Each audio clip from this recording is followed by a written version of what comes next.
Good evening बच्चों। देखो पिछली क्लास में सबसे लास्ट में हमने मीटर ब्रिज का कंसेप्ट पढ़ा था और मैंने क्लियरली बताया था कि मीटर ब्रिज कोई खतरनाक चीज नहीं होती है, सिंपली व्हीटस्टोन ब्रिज ही होता है ना।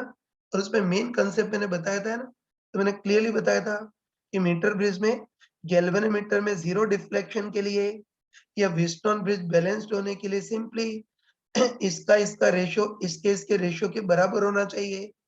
मैंने बताया था कि मीटर ब्रिज के हर क्वेश्चन में एक ही काम करना है कि बस रेशियो को ही बराबर करना है। देखो मीटर ब्रिज का एक क्वेश्चन तो हमने किया था। अब एनसीईआरटी का एक और क्वेश्चन मैं कर नहीं पाया था, तुमको होमवर्क की फॉर्म में दिया था। कई बच्चों ने कर लिया होगा, लेकिन एक बार इसको देख लेते हैं। तो देखो क्वेश्चन की लैंग्वेज तो यहाँ लिखी हुई है, मैं जस्ट क्वेश्चन एक्सप्लेन ही कर रहा हूँ, है ना। तो इस बार हमको दे रखा है कि मीटर ब्रिज का सर्किट है, इधर हमने कोई अननोन रेजिस्टर X लगाया है और इधर कोई दूसरा अननोन रेजिस्टर Y लगाया है और हमको दे रखा है कि अभी जो बैलेंस पॉइंट है वो इस लेफ्ट सिरे से 30 सेंटीमीटर डिस्टेंस पर यहाँ आ रहा है ना। अब अगले पार्ट में देखना, तो अगले पार्ट में इस X वाले रेजिस्टर को तो छेड़ा नहीं है, लेकिन ये जो Y वाला रेजिस्टर है उसके पैरेलल में 12 ओम का एक और रेजिस्टर लगा दिया है और ऐसा करने पर बैलेंस पॉइंट 10 सेंटीमीटर खिसक जाता है। आगे खिसक रहा है, पीछे खिसक रहा है, वो हमको नहीं दे रखा है। बस इन इंफॉर्मेशन के बेसिस पर हमको अननोन रेजिस्टेंस X और Y निकालने है ना। तो चलो स्टार्ट करते हैं। तो वही हमको दे रखा है कि मीटर ब्रिज है, इधर हमने अननोन रेजिस्टर X और इधर Y लगाया है और अभी बैलेंस पॉइंट लेफ्ट सिरे से 30 सेंटीमीटर डिस्टेंस पर आ रहा है ना। तो हमको अच्छे पता है, हमको पता है कि मीटर ब्रिज वायर की टोटल लेंथ 1 मीटर मतलब 100 सेंटीमीटर होती है। तो तब बैलेंस पॉइंट इस सिरे से 30 सेंटीमीटर डिस्टेंस पर आ रहा है तो इस सिरे से 100 माइनस 30 मतलब 70 सेंटीमीटर डिस्टेंस पर आएगा। और तुम बताओ कि यहाँ बैलेंस पॉइंट आ रहा है मतलब गैल्वेनोमीटर में डिफ्लेक्शन जीरो आ रहा है। तो हमको पता है कि गैल्वेनोमीटर में जीरो डिफ्लेक्शन के लिए या व्हीटस्टोन ब्रिज बैलेंस्ड होने के लिए सिंपली इसका रेशो इसके रेशो के बराबर होना चाहिए। तो बताओ इसका रेशो तो कितना है, x अपन y इक्वल टू इसका और इसका रेशो कितना है 30/70। तो इसको सॉल्व करेंगे तो x by Y equal to 3/7। तो x equal to 3/7 into Y ये फर्स्ट इक्वेशन हो गई। चलो अब आगे बढ़ते हैं। अब इस क्वेश्चन का सेकेंड पार्ट देखते हैं ना। देखो सेकेंड पार्ट में हमको दे रखा है कि इस X वाले रेजिस्टर को तो छेड़ा ही नहीं है, लेकिन ये जो Y वाला रेजिस्टर था उसके पैरेलल में 12 ओम का हमने एक और रेजिस्टर लगा दिया है ना। और हमको अच्छे पता है कि Y रेजिस्टर है, इसके पैरेलल में 12 ओम का रेजिस्टर लगा देंगे। ये तो हमको पता है कि पैरेलल में लगाने के कारण रेजिस्टेंस घट जाता है ना। और पता है कि Y के पैरेलल में 12 ओम का रेजिस्टर लगा देंगे। तो बताओ अब इनका इक्विवेलेंट रेजिस्टेंस कितना होगा, 1 upon R equivalent equal to 1 upon R1 plus 1 upon R2। LCM लेंगे तो R equivalent equal to R1 R2 upon R1 plus R2 होगा। बताओ Y के पैरेलल में 12 ओम का रेजिस्टर लगा देंगे तो इस सिस्टम का equivalent resistance R1 R2 upon R1 plus R2 होगा, मतलब कितना हो जाएगा 12Y ओपन 12 प्लस Y हो जाएगा, है ना। और हमको दे रखा है कि ऐसा करने पर बैलेंस पॉइंट 10 सेंटीमीटर खिसक गया है। आगे खिसका है, पीछे खिसका है, वो नहीं दे रखा। तो उसको हम लॉजिकली सोच सकते हैं ना। तो तुम बताओ कि Y के सीरीज में नहीं, Y के पैरेलल में 12 ओम का रेजिस्टर लगा है। तो हमको बताया कि पैरेलल में लगाने के कारण रेजिस्टेंस घट जाता है ना। ये बताया था कि सीरीज में लगाने के कारण तो रेजिस्टेंस बढ़ जाता है, लेकिन पैरेलल में लगाने के कारण रेजिस्टेंस घट जाता है। तो तुम बताओ कि 12 ओम का रेजिस्टर इसके पैरेलल में लगा दिया है, तो उसके कारण अब इस सिस्टम का इक्विवेलेंट रेजिस्टेंस घट जाएगा। और बताओ इसका इक्विवेलेंट रेजिस्टेंस घट जाएगा तो प्रोपोर्शनली ये वाली लेंथ भी घट जाएगी, और ये वाली लेंथ घट जाएगी मतलब निश्चित रूप से बोल सकते हैं कि बैलेंस पॉइंट 10 सेंटीमीटर आगे इसका होगा। बस तुम बताओ, है ना। वही तो ध्यान रखना, डायरेक्ट आना चाहिए कि पैरेलल में लगाने के कारण इस सिस्टम का रेजिस्टेंस घट जाएगा तो प्रोपोर्शनली ये वाली लेंथ भी घट जाएगी इससे बैलेंस पॉइंट 10 सेंटीमीटर आगे की ओर ही खिसकेगा। और बताओ 10 सेंटीमीटर आगे की ओर खिसकेगा तो अब ये वाली लेंथ तो कितनी हो जाएगी 30 प्लस 10 मतलब 40 और ये वाली डिस्टेंस 70 माइनस 10 मतलब 60 सेंटीमीटर हो जाएगी। बस अब वापस वही कंसेप्ट लगा सकते हैं, है ना। वापस वही कंसेप्ट लगा सकते हैं कि इस बार भी इधर बैलेंस पॉइंट आ रहा है तो गैल्वेनोमीटर में डिफ्लेक्शन 0 आ रहा है।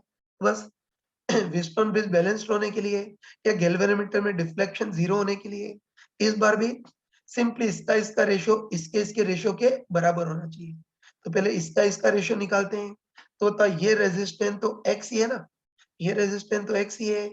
ओपन इस सिस्टम का इक्विवेलेंट रेजिस्टेंस कितना हो जाएगा 12y अपन 12 प्लस y आ जाएगा इक्वल टू इसका रेशियो कितना हो जाएगा बताओ 40/60 हो जाएगा।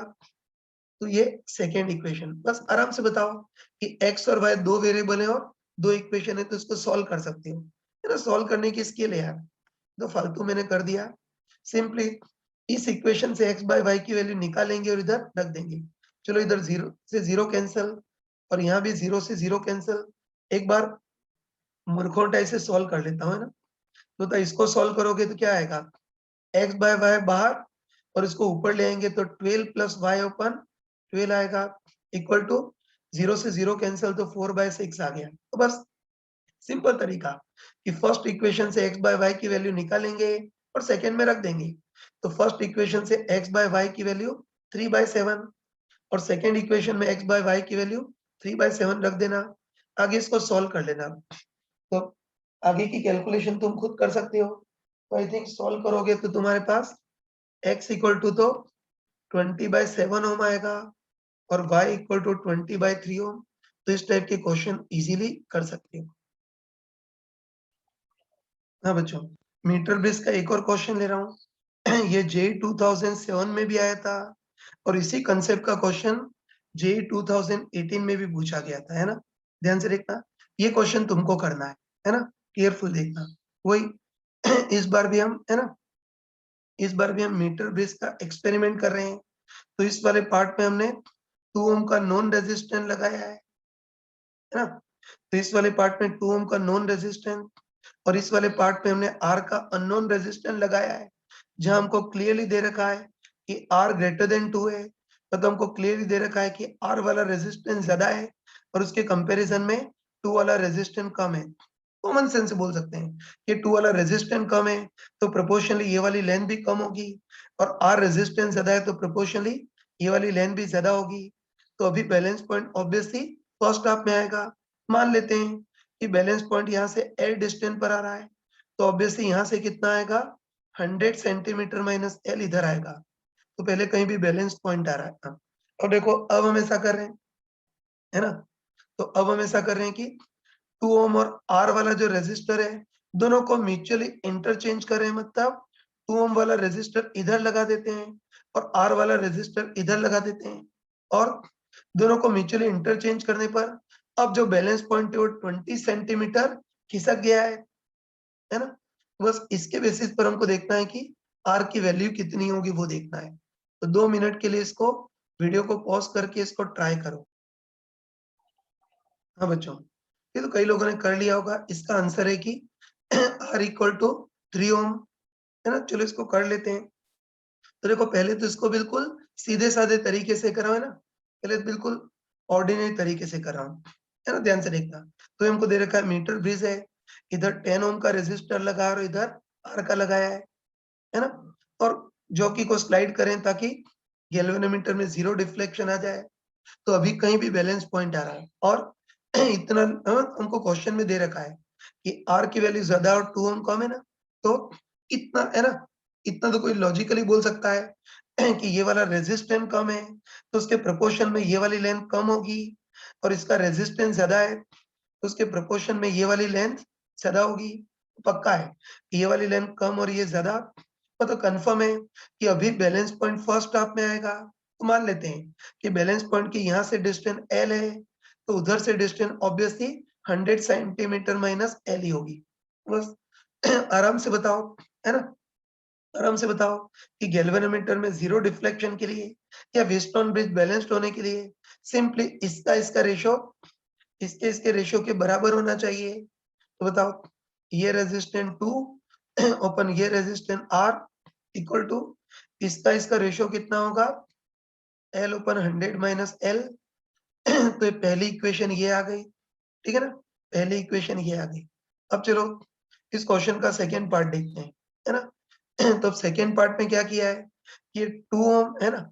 सेकेंड पार्ट में क्या किया है कि 2 ओम और ये जो R वाला रेजिस्टर है उसकी पोजीशन को म्यूचुअली इंटरचेंज कर दिया है। मतलब ये जो 2 ओम वाला रेजिस्टर इसको इधर लगा दिया है और R वाला रेजिस्टर इसको इधर लगा दिया है ना?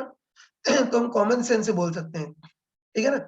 हम कॉमन सेंस से बोल सकते हैं कि इन दोनों रेजिस्टर को म्यूचुअली इंटरचेंज कर देंगे तो ऑब्वियसली बैलेंस लाइन भी म्यूचुअली इंटरचेंज हो जाएंगी। मतलब पहले बैलेंस पॉइंट फर्स्ट हाफ में था तो अब बैलेंस पॉइंट सेकेंड हाफ में आ जाएगा, है ना? वही बताओ, अब R ज्यादा है तो ये लेंथ ज्यादा हो जाएगी और 2 ओम कम है तो ये लेंथ कम हो जाएगी। तो बस रेजिस्टेंस को इंटरचेंज करें तो बैलेंस लेंथ भी इंटरचेंज हो जाएगी। मतलब अब बैलेंस पॉइंट फर्स्ट हाफ की जगह सेकेंड हाफ में आएगा। मतलब कंफर्म है कि बैलेंस पॉइंट आगे की ओर ही खिसकेगा, ठीक है ना? तो बैलेंस पॉइंट 20 सेंटीमीटर खिसक रहा है तो दे रखा है, किस डायरेक्शन में खिसक रहा है वो नहीं दे रखा ना, तो लॉजिकली बोल सकते हैं कि बताओ बैलेंस पॉइंट फर्स्ट हाफ की जगह सेकेंड हाफ में आ जाएगा। मतलब कंफर्म है कि अब जो बैलेंस पॉइंट है वो 20 सेंटीमीटर आगे की ओर खिसक जाएगा। बस स्मार्ट ही बताओ, है ना? स्मार्ट ही बताओ कि बैलेंस क्या हो रहा है, हाँ, है ना? स्मार्ट ही बताओ कि बैलेंस पॉइंट 20 सेंटीमीटर आगे खिसक जाएगा। तो अब बैलेंस पॉइंट की यहाँ से डिस्टेंस तो 20 जितनी बढ़ जाएगी, मतलब L प्लस 20 हो जाएगी। पहले L थी ना, अब बैलेंस पॉइंट 20 सेंटीमीटर आगे खिसक गया है तो बैलेंस पॉइंट की यहाँ से डिस्टेंस तो 20 जितनी बढ़ जाएगी, मतलब L प्लस 20। और बैलेंस पॉइंट की यहाँ से जो डिस्टेंस है वो 20 इतनी घट जाएगी। तो पहले बैलेंस पॉइंट की यहाँ से डिस्टेंस 100 माइनस L थी, अब 20 जितनी घट जाएगी, मतलब 100 माइनस L माइनस 20, मतलब 20 माइनस L होगी। तो छोटे बच्चों टाइप से एक्सप्लेन करने की जरूरत नहीं है, देखते ही कर सकते हो कि बैलेंस पॉइंट 20 सेंटीमीटर आगे खिसक गया है तो बैलेंस पॉइंट की यहाँ से डिस्टेंस 20 इतनी बढ़ जाएगी तो L प्लस 20 और बैलेंस पॉइंट की यहाँ से डिस्टेंस 20 इतनी घट जाएगी, इसलिए कितनी हो जाएगी, ये 80 माइनस L हो जाएगी। बस आराम से बताओ, है ना? आराम से बताओ कि अभी भी जीरो डिफ्लेक्शन के लिए या व्हीटस्टोन ब्रिज बैलेंस्ड होने के लिए सिंपली इसका रेशो इसके रेशो के बराबर होना चाहिए। तो बताओ इधर रेजिस्टेंस कितना है R ओपन इधर कितना है 2 इक्वल टू ये वाली लेंथ कितनी हो जाएगी L प्लस 20 और ये लेंथ 20 जितनी घट जाएगी, मतलब 80 माइनस L होगी। ये सेकेंड इक्वेशन। बस आराम से बताओ कि ढंग से देखो तो R और L दो वेरिएबल हैं और दो इक्वेशन है, इनको सॉल्व कर सकते हो, है ना? सॉल्व करने की स्किल भी पता होगी कि पहले R को कैंसिल करना है, उसके लिए दोनों इक्वेशन का मल्टीप्लाई कर दो। तो मल्टीप्लाई करोगे तो 2 बाय R और R बाय 2 कैंसिल हो जाएंगे, तो LHS में 0 और RHS में L open 100 minus L into इधर L plus 20 open 80 minus L, ये आ जाएगा। आगे इसको सॉल्व कर लेना, है ना? तो इसको सिंप्लीफाई कर लेना। तो डायरेक्ट बता रहा हूँ कि इसको सिंप्लीफाई करोगे तो I think L equal to 40 आएगा और L की वैल्यू यहाँ रखोगे तो R भी आ जाएगा। कितना आएगा यार? 2 by R equal to L की जगह 40 अपन 100 माइनस L की जगह 40। तो इसको सॉल्व करोगे तो R इक्वल टू कितना आ जाएगा? 3 ओम। तो बिल्कुल सीधे साधे बच्चों टाइप से बहुत ऑर्डिनरी तरीके से किया, लेकिन कोई स्मार्ट पर्सन हो तो इसको थोड़ा सा चालाकी से भी कर सकता है। हाँ बच्चों, अभी तो इस क्वेश्चन को बहुत ऑर्डिनरी तरीके से किया, लेकिन थोड़ी सी कैलकुलेशन लेंदी हो गई। देखो कोई स्मार्ट तरीका है ना, कोई स्मार्ट पर्सन हो तो इसको थोड़ा सा चालाकी से भी कर सकता है ना। अब इसी क्वेश्चन को हम थोड़ा सा चालाकी से सोचते हैं ना, तो सेम वही क्वेश्चन है कि शुरू में इधर 2 ओम इधर R का रेजिस्टर लगा है, तो ये मान लेते हैं कि शुरू में बैलेंस पॉइंट यहाँ से L डिस्टेंस पर और यहाँ से 100 माइनस L डिस्टेंस पर है। तो पहली स्टेप में तो है ना, पहली स्टेप में तो वही करेंगे कि गैल्वेनोमीटर में जीरो डिफ्लेक्शन के लिए या व्हीटस्टोन ब्रिज बैलेंस्ड होने के लिए सिंपली इसका रेशियो इसके रेशियो के बराबर होना चाहिए। मतलब 2 upon R equal to L minus 100 upon L। ये पहली इक्वेशन तो यही रहने देते हैं ना। अब देखो आगे बढ़ते हैं, तो देखो अब हमने क्या किया है, इन दोनों रेजिस्टर की पोजीशन म्यूचुअली है ना, दोनों की पोजीशन म्यूचुअली इंटरचेंज कर दी है, मतलब R वाले रेजिस्टर को इधर लगा दिया है और 2 ओम वाले रेजिस्टर को इधर लगा दिया है ना। तो तुम फीलिंग से बताओ, है ना, सॉरी तुम बिल्कुल कॉमन सेंस से बताओ कि इन दोनों रेजिस्टर को म्यूचुअली इंटरचेंज कर देंगे तो प्रोपोर्शनली बैलेंस लेंथ भी इंटरचेंज हो जाएगी, है ना। तो ये स्मार्टनेस है यार, है ना ये स्मार्टनेस है। तो हम लॉजिकली बोल सकते हैं, बताओ इन दोनों, है ना, इन दोनों रेजिस्टर को म्यूचुअली इंटरचेंज कर देंगे तो ऑब्वियसली बैलेंस लेंथ भी म्यूचुअली इंटरचेंज हो जाएगी। मतलब पहले बैलेंस पॉइंट यहाँ से L और यहाँ से 100 माइनस L डिस्टेंस पर था, अब उल्टा हो जाएगा। बताओ अब जो बैलेंस पॉइंट है वो यहाँ से 100 माइनस L और यहाँ से L डिस्टेंस पर हो जाएगा, है। तो मेन स्टेप ये इस क्वेश्चन में कि रेजिस्टर को म्यूचुअली इंटरचेंज कर देंगे तो ऑब्वियसली, है ना, रेजिस्टर को म्यूचुअली इंटरचेंज कर देंगे तो ऑब्वियसली बैलेंस पॉइंट भी म्यूचुअली इंटरचेंज हो जाएंगे। मतलब पहले बैलेंस पॉइंट यहाँ से L और इधर से 100 माइनस L डिस्टेंस पर था, अब उल्टा हो जाएगा। अब बैलेंस पॉइंट इधर से 100 माइनस L और इधर से L डिस्टेंस पर हो जाएगा। बस अब बैलेंस पॉइंट कितना खिसका हो तुम खुद देख सकते हो ना, है ना बैलेंस पॉइंट कितना खिसका हो तुम खुद देख सकते हो ना। चलो तुम बताओ, 1 मिनट तुम सोच के बताओ कि सोच के बताओ कि पहले बैलेंस पॉइंट इफ लेफ्ट सिरे से L डिस्टेंस पर था और अब बैलेंस पॉइंट इस लेफ्ट सिरे से 100 माइनस L डिस्टेंस पर है। देख सकते हो ना कि पहले बैलेंस पॉइंट इस लेफ्ट सिरे से L डिस्टेंस पर था और बाद में बैलेंस पॉइंट इस लेफ्ट सिरे से 100 माइनस L डिस्टेंस पर है। तो तब बैलेंस पॉइंट कितना आगे की ओर खिसका बताओ, 100 माइनस L इतना खिसका। तो देखो कई मंदबुद्धि लोग ये भी नहीं सोच पाते, है ना तो ये सिंपल शब्दों में बोल सकते हैं ना, पहली दूसरे के बच्चे के टाइप से सिंपल शब्दों में बोल सकते हैं। बताओ पहले बैलेंस पॉइंट यहाँ से 30 सेंटीमीटर डिस्टेंस पर हो और बाद में बैलेंस पॉइंट यहाँ से 40 सेंटीमीटर डिस्टेंस पर हो तो बैलेंस पॉइंट कितना आगे खिसकता है, 40 माइनस 30 मतलब 10। वैसे ही यहाँ भी वही है कि पहले बैलेंस पॉइंट लेफ्ट सिरे से L डिस्टेंस पर था, बाद में बैलेंस पॉइंट लेफ्ट सिरे से 100 माइनस L डिस्टेंस पर है तो बैलेंस पॉइंट कितना आगे की ओर खिसकेगा, 40 माइनस 30 की जगह 100 माइनस L मतलब 100 माइनस 2L जितना खिसकेगा, है ना। तो आगे छोटे बच्चों को ऐसे एक्सप्लेन करने की जरूरत नहीं, डायरेक्ट आना चाहिए कि पहले बैलेंस पॉइंट लेफ्ट सिरे से L डिस्टेंस, बाद में बैलेंस पॉइंट लेफ्ट सिरे से 100 माइनस L डिस्टेंस पर है तो बैलेंस पॉइंट कितना आगे की ओर खिसकेगा, 100 माइनस L मतलब 100 माइनस 2L। तो बैलेंस पॉइंट कितना खिसकेगा, 100 माइनस 2L जितना खिसकेगा। और हमको क्वेश्चन दे रखा है कि बैलेंस पॉइंट 20 सेंटीमीटर खिसक रहा है, मतलब that should be equal to 20। तो इसको सॉल्व करेंगे तो 2L इक्वल टू 80 तो L equal to 40 centimetre direct आ गया। बस L की वैल्यू यहाँ रखेंगे तो R भी आ जाएगा।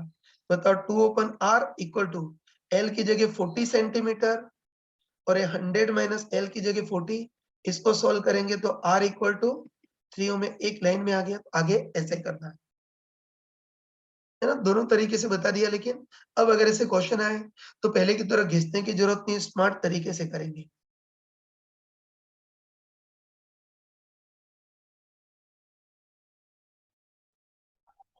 देखो बच्चों अभी हमने मीटर ब्रिज पूरा कंप्लीट कर लिया तो अब हम अननोन रेजिस्टेंट फाइंड आउट करने का तीसरा एक्सपेरिमेंट देखते हैं, that is post office box, है ना। मैंने पहले ही बताया था कि मीटर ब्रिज के सिमिलर पोस्ट ऑफिस बॉक्स भी एक सिंपल टाइप का व्हीटस्टोन ब्रिज ही होता है, बस अननोन रेजिस्टेंस मेजर करने का तरीका थोड़ा सा डिफरेंट होता है। तो बच्चों मैंने अभी बताया था कि पोस्ट ऑफिस बॉक्स भी सिंपली एक व्हीटस्टोन ब्रिज ही होता है जिसमें 4 रेजिस्टर होते हैं, इधर बैटरी लगा देते हैं और व्हीटस्टोन ब्रिज बैलेंस हुआ है नहीं उसको चेक करने के लिए बी और डी के बीच गैल्वेनोमीटर लगा देते हैं ना। तो ध्यान रखना अच्छे से, ये मैंने पहले ही बताया था कि मीटर ब्रिज के सिमिलर पोस्ट ऑफिस बॉक्स भी एक व्हीटस्टोन ब्रिज ही होता है, बस अननोन रेजिस्टेंस मेजर करने का तरीका थोड़ा डिफरेंट होता है ना। तो बस एक बार इससे अननोन रेजिस्टेंस कैसे मेजर करते हैं वो देखना है ना। तो देखो इसमें हम ऐसा करते हैं कि ए और बी के बीच जो रेजिस्टर लगा है उसको पी बोलते हैं, और चलो बी और सी के बीच जो रेजिस्टर लगा है उसको क्यू बोलते हैं ना। और अच्छे ध्यान रखना कि पोस्ट ऑफिस बॉक्स में ए और बी के बीच जो रेजिस्टेंस पी और बी और सी के बीच जो रेजिस्टेंस क्यू है उसको अपनी मर्जी से सेट करते हैं। तो चलो मान लेते हैं कि ए और बी के बीच जो पी वाला रेजिस्टेंस है वो हमने 10 ओम सेट किया, और बी और सी के बीच जो क्यू वाला रेजिस्टेंस है उसको हमने 1 ओम सेट किया है ना।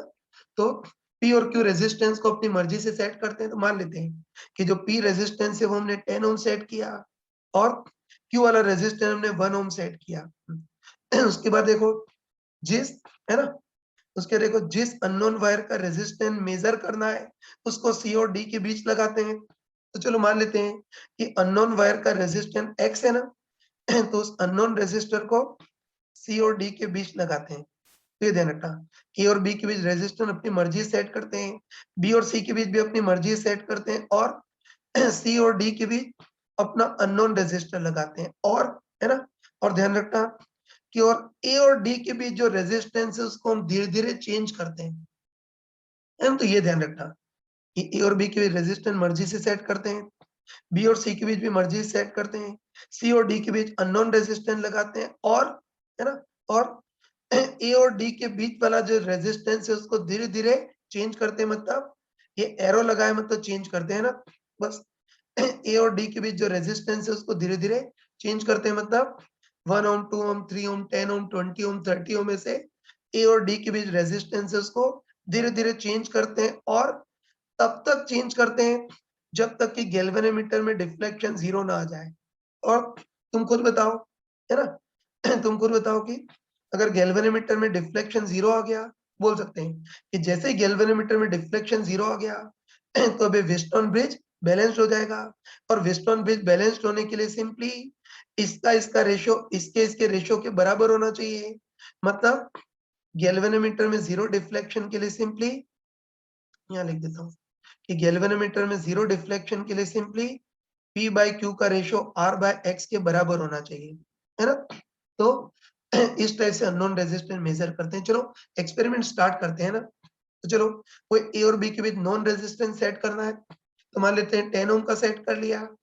B और C के बीच भी नॉन रेजिस्टेंस सेट करना है, तो यहाँ Q इक्वल टू 1 ओम का सेट कर लिया। फिर जिस अननोन वायर का रेजिस्टेंस मेजर करना है उसको C और D के बीच लगाना है, तो चलो C और D के बीच लगा दिया। और है ना, और ए और डी के बीच वाला जो रेजिस्टेंस है उसको धीरे-धीरे चेंज करते हैं ना। बस ए और डी के बीच जो रेजिस्टेंस है उसको धीरे-धीरे चेंज करते हैं, मतलब 1 ओम, 2 ओम, है ना, 10 ओम, 30 ओम, 50 ओम में से इस वाले रेजिस्टेंस को चेंज करते हैं, और तब तक चेंज करते हैं जब तक कि गैल्वेनोमीटर में डिफ्लेक्शन 0 ना आ जाए। तो चलो मान लेते हैं, है ना, मान लेते हैं कि ए और डी के बीच रेजिस्टेंस जब हम 365 ओम सेट कर रहे हैं तब गैल्वेनोमीटर में डिफ्लेक्शन 0 आ रहा है ना। ए और डी के बीच के रेजिस्टर को आर बोलते हैं। बस ए और डी के बीच रेजिस्टेंस को चेंज करें और मान लेते हैं कि ए और डी के बीच का रेजिस्टेंस हमने 365 ओम सेट किया, तब गैल्वेनोमीटर में डिफ्लेक्शन 0 आ रहा है ना। मान लेते हैं कि जब आर की वैल्यू 365 थी तब गैल्वेनोमीटर में डिफ्लेक्शन 0 आ रहा है। बस हम आंखें बंद करके बोल सकते हैं कि गैल्वेनोमीटर में 0 डिफ्लेक्शन के लिए या व्हीटस्टोन ब्रिज बैलेंस्ड होने के लिए सिंपली इसका रेशियो इसके रेशियो के बराबर होना चाहिए। मतलब simply P by Q equal to R by X हो गया। बस हमको अननोन रेजिस्टेंस X निकालना है ना, तो उसके लिए इन नमूनों को उधर ट्रांसफर कर लेना। तो मैं डायरेक्ट बता रहा हूँ कि बताओ इन नमूनों को उधर ट्रांसफर करेंगे तो X इक्वल टू तुम्हारे पास आएगा R upon P by Q, है ना? इतना तो कर सकते हो ना कि नमूनों को उधर ट्रांसफर करोगे तो अननोन रेजिस्टेंस X कितना आएगा, R upon P by Q आएगा।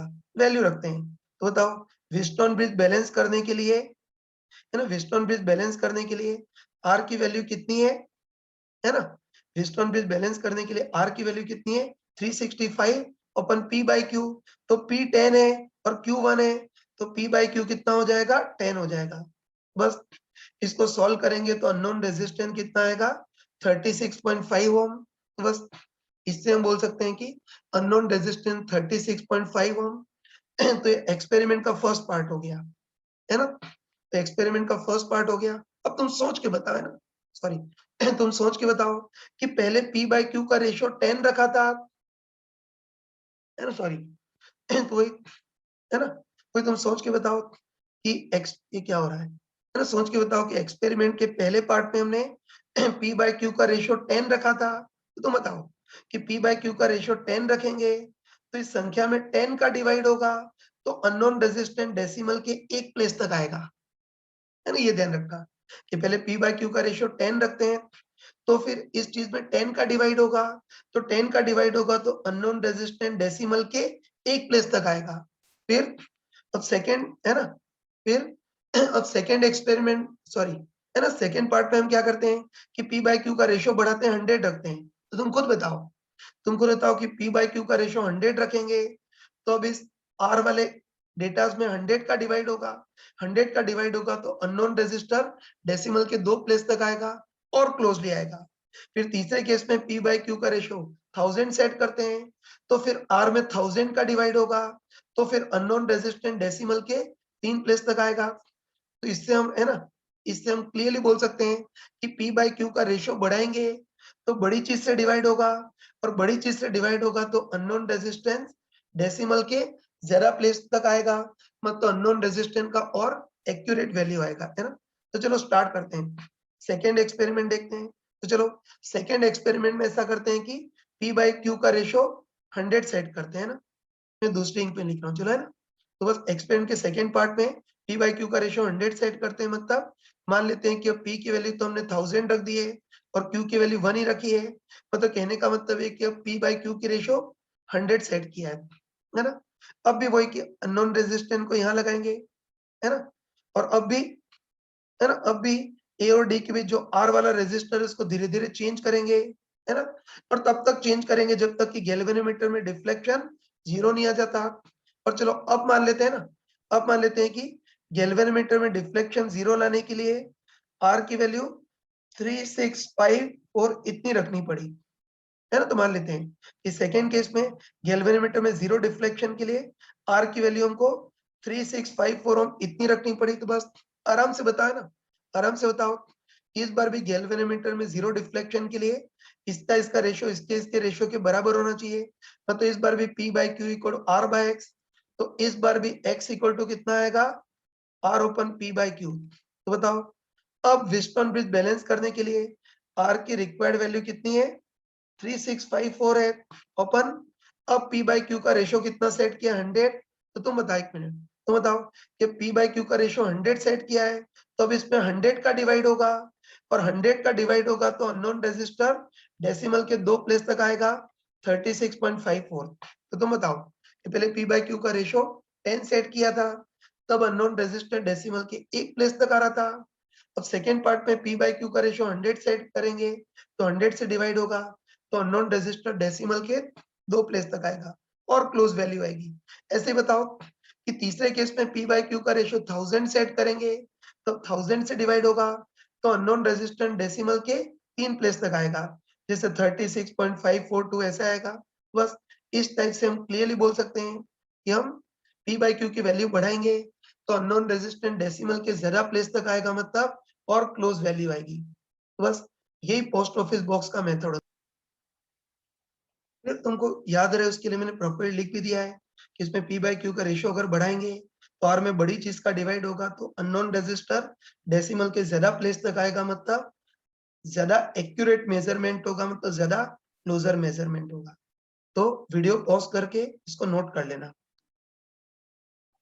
हाँ बच्चों, एक और छोटी चीज बता रहा हूँ तो ध्यान रखना कि अगर तुम पोस्ट ऑफिस बॉक्स का एक्सपेरिमेंट करो तो कई बार ऐसा होता है कि गैल्वेनोमीटर में बिल्कुल जीरो डिफ्लेक्शन कभी आता ही नहीं है ना, कई बार ऐसा होता है, कई बार ऐसा होता है कि गैल्वेनोमीटर में एग्जैक्टली जीरो डिफ्लेक्शन कभी आता ही नहीं है ना। तो तब अननोन रेजिस्टेंस कैसे मेजर करते हैं वो देखते हैं। तो देखो उसका एक प्रैक्टिकल एग्जांपल ले रहा हूँ सॉरी, है ना, तो इसका एक प्रैक्टिकल एग्जांपल है और ध्यान से देखना, है ना। तो हम पोस्ट ऑफिस बॉक्स का एक्सपेरिमेंट कर रहे हैं, P वाला रेजिस्टेंस हमने अपनी मर्जी से 10 ओम सेट किया है, Q वाला रेजिस्टेंस 1 ओम सेट किया है, अननोन रेजिस्टर को C और D के बीच लगा है, सर मिटा देता हूँ यार, है ना वही, P की वैल्यू 10, Q की वैल्यू 1, अननोन रेजिस्टर को C और D के बीच लगाया है, और A और D के बीच है ना, A और D के बीच जो R वाला रेजिस्टर है उसको हम धीरे धीरे चेंज कर रहे हैं, है ना। तो A और D के बीच जो R वाला रेजिस्टर है उसको धीरे धीरे चेंज कर रहे हैं ना। और चलो इस बार हमने जब R की वैल्यू 483 ओम सेट की, तब गैल्वेनोमीटर में डिफ्लेक्शन थोड़ा सा राइट डायरेक्शन में आ रहा है और जब R की वैल्यू 384 सेट की, तो गैल्वेनोमीटर में डिफ्लेक्शन थोड़ा सा लेफ्ट डायरेक्शन में आ रहा है ना। प्रैक्टिकली ऐसा ही होता है।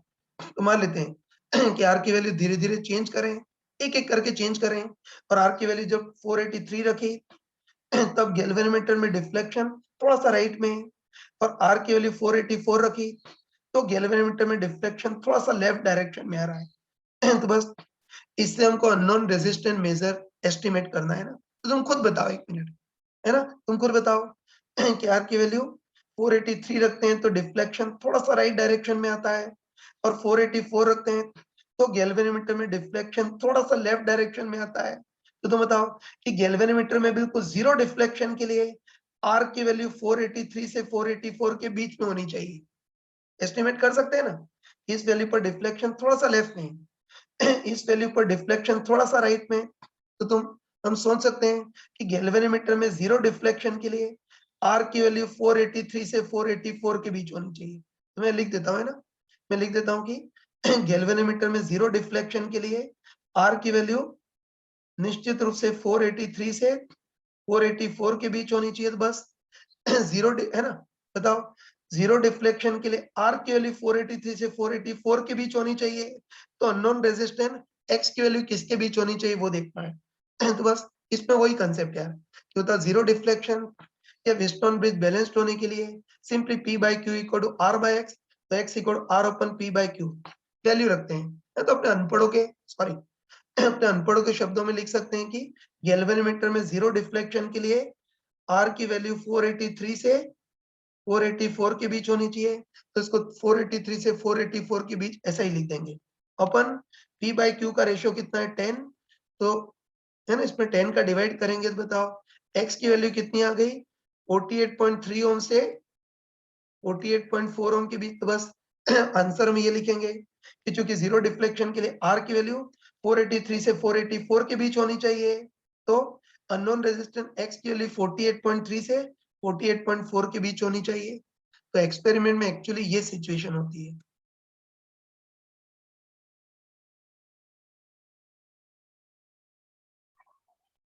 देखो बच्चों, अभी हमने पोस्ट ऑफिस बॉक्स का सिंबॉलिक सर्किट देखा, अब हम पोस्ट ऑफिस बॉक्स का एक्चुअल सर्किट देखते हैं।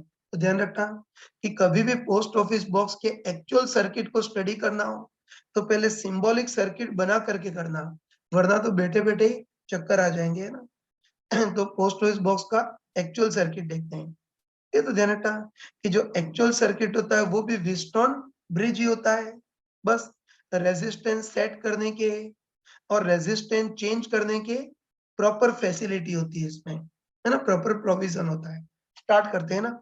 तो इसको सिंबॉलिक सर्किट से ही समझते हैं ना। तुम बताओ इसमें, है ना, तुम बताओ कि इस पोस्ट ऑफिस बॉक्स में हमको ए और बी के बीच कोई नॉन रेजिस्टेंस सेट करना है, बताया था ना कि ए और बी के बीच कोई नॉन रेजिस्टेंस सेट करना है। तो इसमें ये वाला पॉइंट ए होता है और ये वाला पॉइंट बी होता है, और ए और बी के बीच नॉन रेजिस्टेंस सेट करने के बहुत सारे ऑप्शंस होते हैं।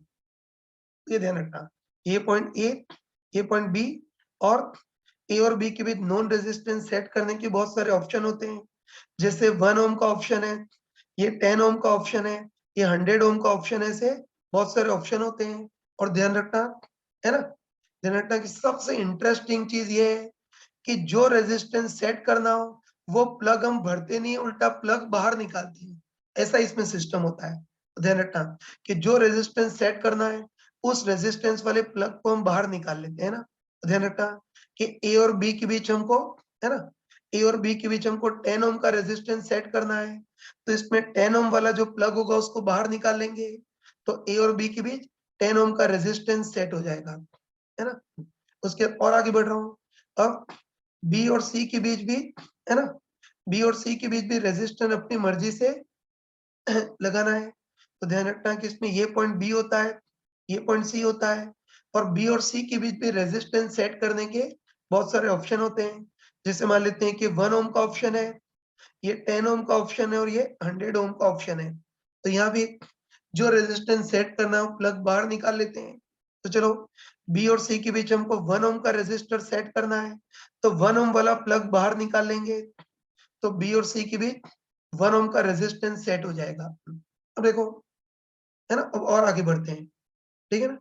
अब देखो, अब इसमें ए और डी के बीच रेजिस्टेंस को चेंज करना होता है ना, मैंने बताया था, है ना, ध्यान रखना कि इसमें ए और डी के बीच रेजिस्टेंस धीरे धीरे चेंज करना होता है, और तब तक चेंज करते हैं जब तक कि गैल्वेनोमीटर में डिफ्लेक्शन जीरो ना आ जाए। बताया था ना, ए और डी के बीच रेजिस्टेंस चेंज करते हैं धीरे धीरे, तब तक चेंज करते हैं जब तक कि गैल्वेनोमीटर में डिफ्लेक्शन जीरो ना आ जाए।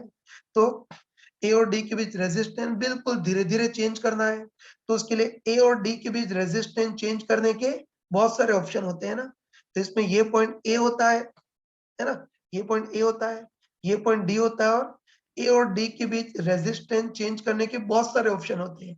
जैसे 1 ओम, 10 ओम, 100 ओम, 2 ओम, 3 ओम में से ए और डी के बीच रेजिस्टेंस को बहुत धीरे धीरे चेंज करना है, तो उसके लिए ए और डी के बीच रेजिस्टेंस सेट करने के बहुत सारे ऑप्शन होते हैं।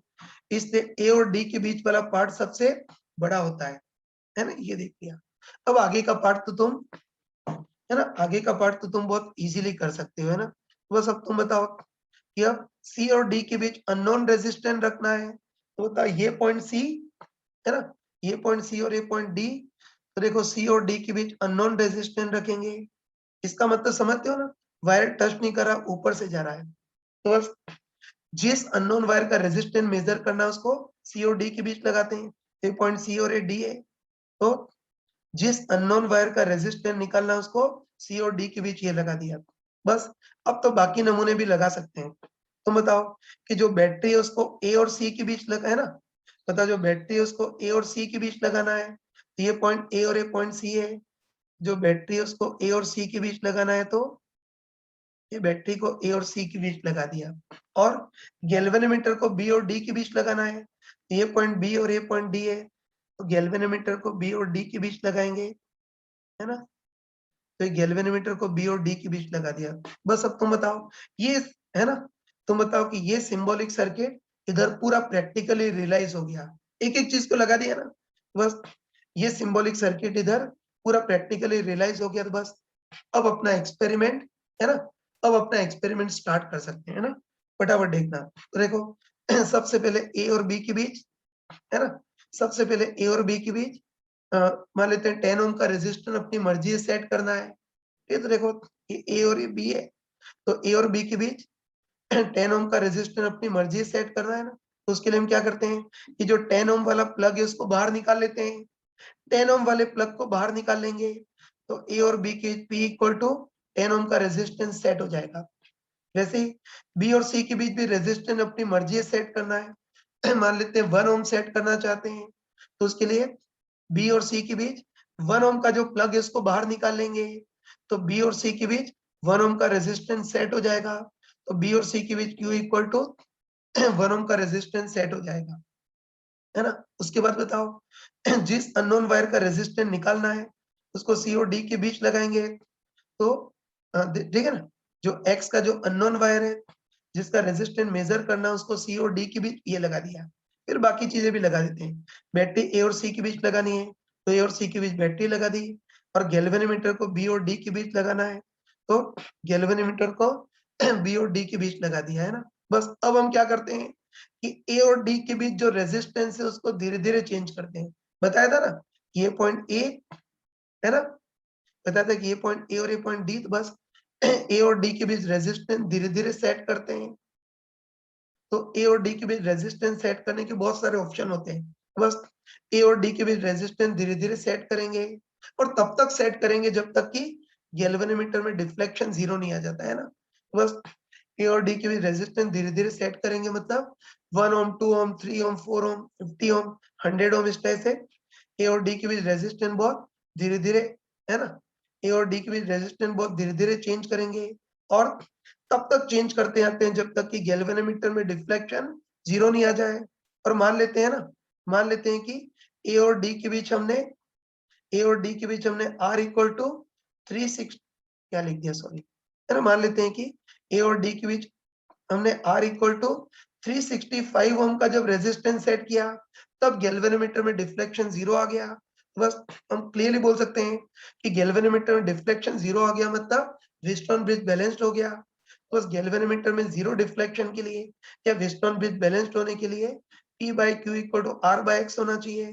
तो X equal to R upon P by Q, R की वैल्यू 365 है, अपन P by Q का रेशियो 10, तो 36.5 ओम, ये अननोन रेजिस्टेंस इस टाइप से आ गया, है ना। तो इजीली कर सकते हैं। बस एक स्किल ध्यान रखना कि पोस्ट ऑफिस बॉक्स का एक्चुअल सर्किट डायरेक्ट मत ड्रॉ करना, वरना कुछ पता ही नहीं चलेगा। तो पहले सिंबॉलिक सर्किट ड्रॉ करना और उसके बाद वास्तविक सर्किट ड्रॉ करना, ये ध्यान रखना। अब देखो, इस पोस्ट ऑफिस बॉक्स पर, है ना, इस पोस्ट ऑफिस बॉक्स पर बेस अभी तक जेई में केवल एक ही बार क्वेश्चन आया है। तो उसमें हमको ये पूछा था कि पोस्ट ऑफिस बॉक्स में अननोन रेजिस्टेंस किधर लगाते हैं। ये तो तुम बताओ कि पोस्ट ऑफिस बॉक्स दिखने में एस जैसा दिख रहा है ना, तुमको बताओ कि पोस्ट ऑफिस बॉक्स दिखने में एस जैसा दिख रहा है और अननोन रेजिस्टेंस को एस के दोनों सिरों के बीच लगाते हैं। तो ध्यान रखना, ये भी तो डिटेल में देखा, लेकिन अब इसको जुगाड़ के टाइप से ध्यान रखना कि पोस्ट ऑफिस बॉक्स दिखने में एस जैसा दिखता है और अननोन जो रेजिस्टर है उसको एस के दोनों सिरों के बीच लगाते हैं। ये डायरेक्ट याद रखना। तो पोस्ट ऑफिस बॉक्स कंप्लीट कर लिया।